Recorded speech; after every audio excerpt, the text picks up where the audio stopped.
புதுச்சேரி மரப்பாலம் 100 அடி சாலையில் உள்ள தனியார் பள்ளி எதிரே கஞ்சா விற்ற குற்றவாளி மற்றும் எதிரியை கொல்ல கத்தியுடன் திரிந்த குற்றவாளியை கைது செய்தனர் போலீசார்.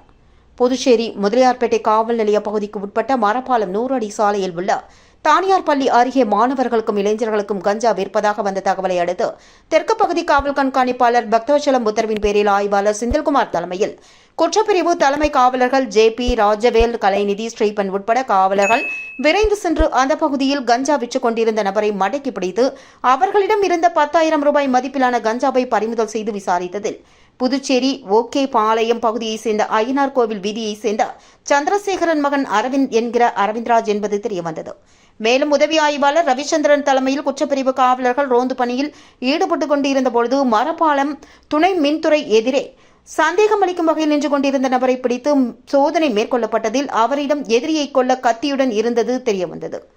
தொடர்ந்து கத்தியை பறிமுதல் செய்து மேலும் விசாரணையில் அபிஷேகப்பாக்கம் அம்பேத்கர் தெருவை சேர்ந்த வஜ்ரவேல் மகன் வடிவேல் என்பது தெரியவந்ததை அடுத்து கஞ்சா குற்றவாளி உட்பட 2 கைது செய்து சிறையில் அடைத்தனர் முதலியார்பேட்டை போலீசார்.